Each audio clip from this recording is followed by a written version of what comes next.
ये रिकॉर्ड जो है ना प्राइम मिनिस्टर नरेंद्र मोदी के लिए ये एक आम बात है।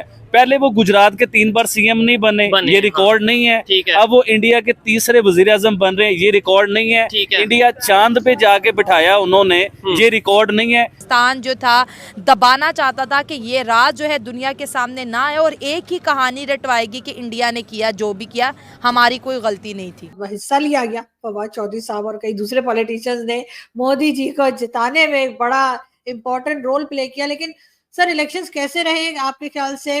क्या कौन से फेज में कौन सी पार्टी आपको लगा कि आगे है? अपोजिशन जो है उसका क्या हाल चाल है? ऐसे लग रहा है कि जैसे पाकिस्तान जो return of prime minister Modi, जिसे कहते हैं ना मोदी 3.0 जो है, उसको गलत रीड कर रहे हैं। रिकॉर्ड नहीं, इंडिया के पहले प्राइम मिनिस्टर बने नेहरू साहब जो है ना, वो पहले प्राइम मिनिस्टर बने और वो दूसरी बार तीसरी बार फिर प्राइम मिनिस्टर बने। उसके बाद जो लेडी खातून जो कहा जाता था ना कि इंडिया की सबसे पावरफुल जो स्ट्रॉन्ग थी वजीर आजम, वो इंदिरा गांधी थी जो 2 बार वजीर आजम बनी। लेकिन इस बार हिस्ट्री चेंज होने जा रही है। अब हिस्ट्री में अगर लिखा जाएगा ना स्ट्रॉन्ग और पावरफुल वजीर आजम, तो प्राइम मिनिस्टर नरेंद्र मोदी साहब का नाम लिखा जाएगा। कि भाई उसने हमें तोड़ने की कोशिश की क्योंकि नया नया मुल्क बना था। लेकिन रिपोर्ट तो ये कहती है कि अपने ही मुल्क की आर्मी ने अपने ही पाकिस्तानी बंगालियों 30 लाख पाकिस्तानी बंगालियों को मारा और 2 लाख जो पाकिस्तानी बंगाली विमेन थी उनके इज्जत की मुहाफिज करने की बजाय, उनकी इज्जतों की हिफाजत करने की बजाय उनकी इज्जतों को तार तार किया। और अपोजिशन गायब था। राजीव गांधी जो हैं वो थोड़े कमजोर, बाद में 89 के बाद वो एक कमजोर फॉर्म में निकले, लेकिन फिर भी अगर आप देखेंगे तो रियल हमारे यहाँ elections, true form of democratic elections, वो हमें 1989 के बाद दिखते हैं। लेकिन 1989 के इलेक्शंस के बाद के जितने भी इलेक्शंस आप देखते हैं उन सब में मुद्दे होते हैं, इश्यूज होते हैं, डिस्कशंस होती हैं, डिबेट्स होती हैं। धमाके करने वाला मुल्क बना, उसके बाद पाकिस्तान दुनिया का 7वां बड़ा एटमी धमाके करने वाला मुल्क बना।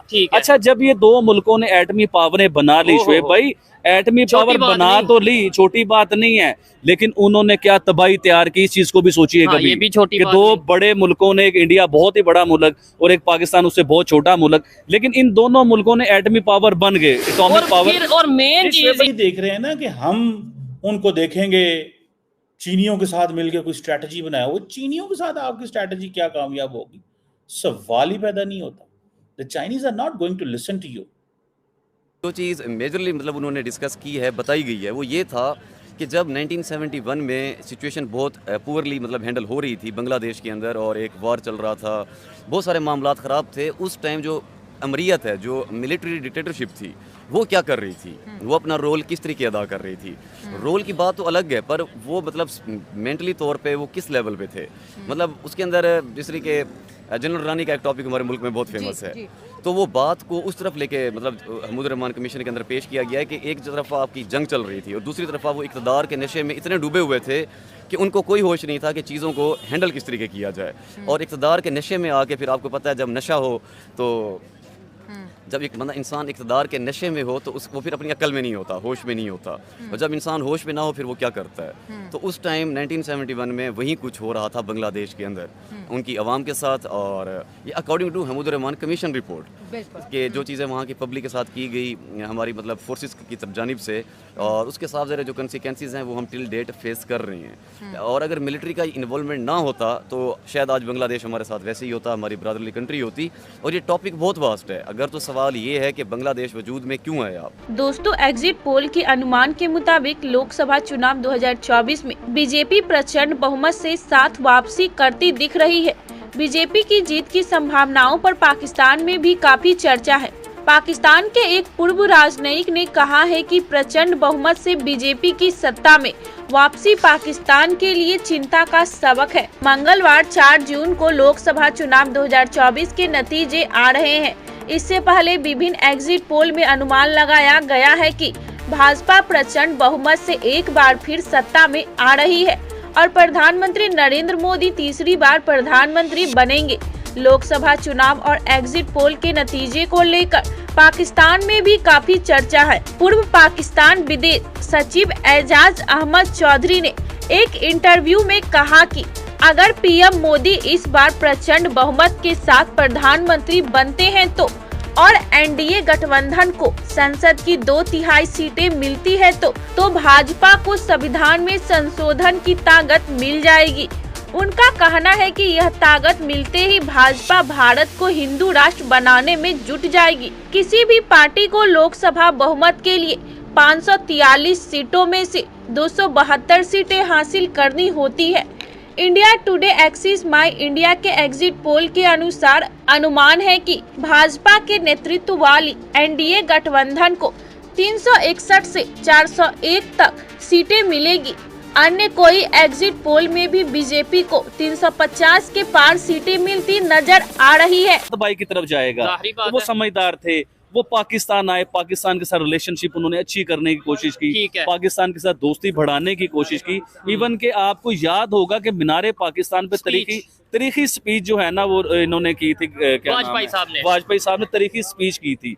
उस स्पीच में भी अमन और पीस की बात की थी। इवन के एक लाहौर मायदा हुआ था, वो मायदा भी आपको याद होगा, पीस एग्रीमेंट के नाम से वो एग्रीमेंट हुआ था। अच्छा, लाहौर मायदा जो हुआ था ना, वोट्स हैं वो मोदी को प्रॉपरली वोट करते मैम, खुलकर।